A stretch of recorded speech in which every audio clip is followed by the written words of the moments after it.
cette vidéo pour te transmettre tous mes vœux pour l'année 2018 et puis aussi parce que voilà, c'est le moment où tout le monde parle de bonnes résolutions, d'objectifs pour l'année à venir. Et donc moi aussi je me suis posé cette question et j'avais envie de partager avec toi voilà, mes réflexions et mon point de vue sur l'année 2018. Vous êtes très nombreux à avoir fait des vœux sublimes, que ce soit des vidéos, des articles, des posts. Je vais en mettre quelques-uns en barre d'infos. C'est pour ça que dans cette vidéo, je ne parlerai pas de féminité, de coopération, de numérologie, d'énergie. Vous êtes nombreux à en avoir très très très bien parlé. En revanche, j'avais envie de partager avec vous des choses en tout cas qui me touchent personnellement en ce début d'année, autour d'un thème clé, parce que c'est un chemin sur lequel je suis en train d'avancer, qui est le fait d'être soi-même. Vous verrez beaucoup, je pense en ce moment dans mes posts, le be yourself ou le hashtag entreprendre sa vie. C'est vraiment des thèmes que j'ai envie d'aborder cette année dans tout ce que je vais pouvoir vous proposer sur le blog. Voilà, cette année, j'ai décidé que je ne prendrais pas de bonnes résolutions, en tout cas pas beaucoup. L'année dernière, j'ai mis beaucoup de choses en place dans ma vie, je m'étais mis énormément d'objectifs et peut-être un petit peu la pression aussi. J'ai fait une vidéo, je vous mets le lien en barre d'infos en dessous si vous ne l'avez pas vue, où j'explique justement toutes les choses que j'ai mis en place l'année dernière. Et donc du coup, c'est vrai que cette année, je me sens pas forcément dans une énergie de vouloir révolutionner des choses, de mettre des objectifs à tenir, pour plusieurs raisons, et je vais les partager avec vous. La première raison qui fait que j'ai pas du tout envie de me mettre des objectifs, des choses en tête, c'est tout simplement parce que j'ai envie d'apprendre à apprécier ce que j'ai déjà. Je me suis rendu compte que j'étais constamment en train de penser à demain, j'étais constamment en train de me fixer des objectifs, peut-être aussi un petit peu dans ma personnalité de toujours vouloir me dépasser. C'est vrai que c'est quelque chose qui me tient énormément à cœur, de vouloir toujours aller plus loin, de faire plein de choses, sauf que je me rends bien compte que à force de tout le temps projeter des choses, je suis plus dans le futur que dans le présent. Et qu'en fait, du coup, je fais un peu comme si le bonheur arrivera au moment où j'aurai réalisé ces projets. Sauf que comme je suis toujours en train de projeter de nouveaux objectifs, de nouvelles choses à faire, de nouvelles choses à atteindre, un nouvel idéal à atteindre, mais en fait, c'est un peu comme si je repoussais tout le temps le bonheur et que en fait, je repoussais tout le temps même la vie. Le bonheur, il est déjà en moi. Il n'est pas le jour où j'aurai réalisé tel ou tel objectif. D'ailleurs, je me rends compte que à se projeter tout le temps dans l'avenir, dans quand j'aurai réalisé tel projet, quand j'aurai atteint tel idéal, tel objectif, en fait, je dépense beaucoup d'énergie que je pourrais investir plus dans le présent. Il y a un mantra que je garde toujours avec moi qui dit « Ce que tu fais aujourd'hui définit qui tu seras demain ». Et du coup, ça veut bien dire que l'important, c'est que je me concentre et que je mette toute mon énergie dans l'instant présent et pas dans ce que j'obtiendrai demain. Donc c'est vraiment une des premières raisons pour lesquelles je ne veux pas faire de bonnes résolutions cette année. J'ai tout simplement envie de vivre l'instant présent, de me concentrer sur ce que je fais aujourd'hui. Et d'ailleurs, plus je vais me concentrer dans ce que je fais aujourd'hui, plus mon futur sera beau. Donc voilà. Deuxième raison pour laquelle j'ai pas envie de prendre des bonnes résolutions cette année, c'est parce que j'ai envie de me laisser surprendre.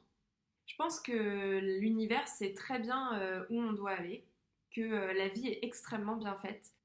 J'ai envie de lâcher prise parce que je m'aperçois bien que quand on projette plein de choses, finalement, il ne se passe pas exactement ce qu'on avait projeté et qu'il se passe plein d'autres choses qui sont extraordinaires et que finalement, ça ne sert à rien de s'accrocher à des choses et ça, j'en parle pas mal, je crois, dans ma vidéo sur les 12 choses que j'ai mises en place l'année dernière.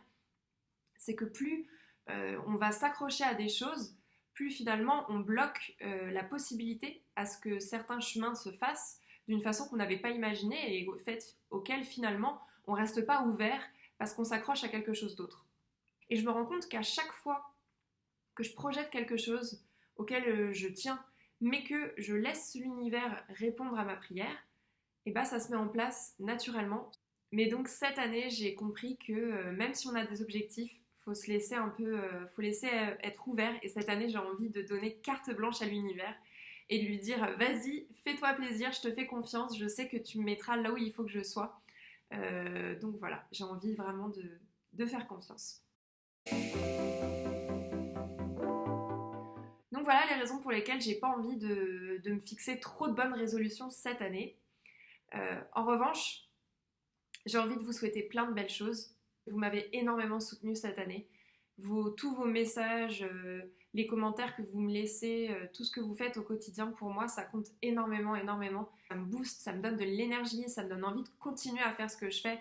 Et c'est vraiment très, très, très précieux. Et je vous remercie énormément. Grâce à vos encouragements, je m'autorise d'être moi-même. Je m'autorise de dire des choses que peut-être avant, je n'osais pas dire. Et que je m'autorise à rêver et à oser être dans le chemin que j'ai envie de poursuivre dans ma vie. Et que voilà, que je sors de ma zone de confort. Tout ça, c'est grâce à vous, c'est grâce à tous les encouragements que vous m'apportez. Donc merci beaucoup, beaucoup, beaucoup. Je vous remercie aussi parce que vous tous, à votre manière, vous contribuez à ce que le monde soit plus harmonieux, un petit peu plus lumineux, et que donc à votre manière, que ce soit en avançant sur le chemin du bien-être, en vous posant des questions, en essayant d'être meilleur, mais aussi parmi vous, il y a des blogueurs, il y a des gens qui font leur métier avec leur cœur. Il y a vraiment toutes ces petites choses que vous faites au quotidien, des posts que vous réalisez, des articles que vous écrivez, des messages que vous envoyez, mais aussi toutes des choses que vous faites dans votre quotidien et que je ne peux pas voir. Mais en tout cas, je veux vous dire merci parce que vous êtes des étoiles magnifiques et que vous contribuez tous à ce que le monde soit lumineux et que j'ai envie de participer à ce monde moi aussi un petit peu plus tous les jours. Donc merci beaucoup. Donc pour cette année, ce que je vous souhaite et ce que j'ai vraiment envie de vous souhaiter, c'est d'être pleinement acteur de votre vie. C'est d'être vous-même, simplement d'être vous-même. Dernièrement, j'ai vu une conférence, c'est marrant parce que je voulais vous parler de ça et je suis tombée sur cette conférence qui est une conférence TEDx, qui est vraiment une petite pépite, je vous la mets en barre d'infos. Donc c'est une femme qui parle justement d'être soi, de la capacité à être soi-même. Et j'ai toujours dit que quand on est enfant, c'est facile d'être soi-même. Et que jusqu'à 7 ans, on dit que la conscience a 7 ans, on est nous-mêmes en fait. Et que pour aujourd'hui être nous-mêmes, il faut se connecter à ce que j'appelle notre enfant sacré. Et dans la vidéo, cette femme explique que aussi quand on est une personne âgée, on est de nouveau nous-mêmes. Et ça me fait penser à mes grands-parents. C'est vrai que les personnes âgées, souvent, elles sont authentiques. Elles n'ont pas peur de nous dire de quoi elles ont envie, de quoi elles n'ont pas envie. Et d'ailleurs, souvent, elles nous font rire pour ça. Être soi-même, ça veut dire aussi penser par soi-même. Ça veut dire vous poser la question à chaque fois que vous faites quelque chose dans votre vie, est-ce que cette chose, elle me fait du bien? Est-ce que cette chose, je le fais parce que j'en ai envie? Est-ce que je le fais parce que ça me parle? Est-ce que je le fais parce que c'est aligné avec qui je suis? Ou est-ce que je le fais parce que il faut le faire? Est-ce que je le fais parce que les autres pensent qu'il faut le faire? Est-ce que je le fais parce que la société dit qu'il faut le faire? Pour quelles raisons on fait les choses? Est-ce qu'on fait les choses pour que les gens nous aiment? Est-ce qu'on fait les choses parce que on nous a toujours dit qu'il fallait le faire? Voilà, se demander vraiment, est-ce que ce que je fais, ce que je décide, ce que je pense, je le fais pour moi? Est-ce que ça vient de moi? Est-ce que ça me fait du bien? Est-ce que ça m'apporte de la joie? Est-ce que ça vibre en moi? Est-ce que ça résonne en moi? Je vous dis ça aussi parce que les bonnes résolutions, c'est souvent des choses qu'on peut se fixer parce qu'on pense qu'il faut le faire. Et que c'est une période où on a un peu tendance à dire, allez, cette année, il faut faire du sport, cette année, il faut plus méditer, cette année, il faut avoir plus confiance en vous, il faut. Et je suis pas du tout contre ça parce que beaucoup de ces choses-là m'ont permis dans la vie de grandir, d'avancer, de devenir meilleur. Ce que je dis juste, c'est que ce que quelqu'un fait, c'est pas forcément bon pour tout le monde. Imaginez, il y a un collègue qui vient de vous dire Ouah, j'ai perdu beaucoup de poids parce que le matin je mange copieusement et ça marche super bien, j'ai perdu 5 kilos. Alors c'est sûr, l'énergie qui dégage, ça c'est très inspirant. Ça nous donne de l'énergie, ça nous donne envie.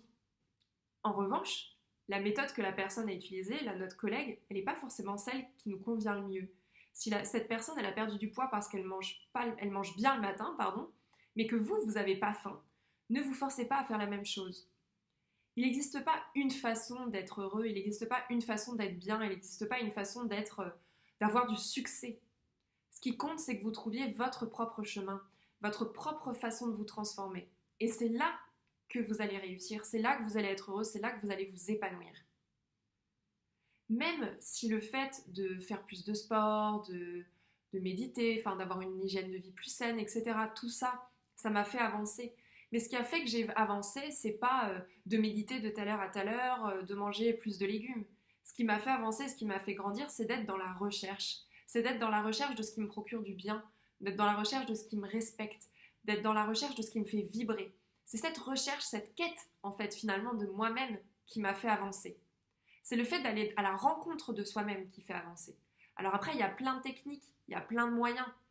Mais en soi, c'est pas ce que vous allez atteindre qui compte, c'est le chemin. C'est pour ça qu'on dit tout le temps, c'est une phrase qui est très connue, le bonheur, c'est pas la quête, c'est le chemin. Donc je vous propose vraiment de vous demander pour tout ce que vous faites, qu'est-ce que ça me fait? Qu'est-ce que je ressens? À quel endroit dans mon corps ça se passe? À chaque fois que vous faites quelque chose, pas uniquement avec le mental, mais de vous poser la question aussi avec le cœur et avec le corps et avec vos sensations. Donc pour moi, la seule voix qui compte, c'est la voix du cœur. C'est celle qui va vous parler, c'est votre voix à vous, c'est votre chemin à vous. C'est pour ça que j'ai pas envie de vous donner des bonnes résolutions en fait. La seule bonne résolution que je peux vous donner et auquel je répondrai moi cette année, c'est d'être connecté à moi-même. C'est d'être dans mon authenticité. Je vois bien, et notamment avec les réseaux sociaux, que même si les gens ne nous disent pas ce qu'il faut qu'on fasse, nous on a tendance à regarder ce que font les autres et forcément à nous comparer et à se dire ah mais je suis pas comme elle, je suis pas comme lui, je fais pas, mais tant mieux en fait. Ce qui est fantastique, c'est que on a tendance à enfouir tout ce qui fait notre singularité, tout ce qui fait notre spécificité, et j'ai envie de dire tout ce qui fait notre beauté, parce qu'on cherche à ressembler aux autres.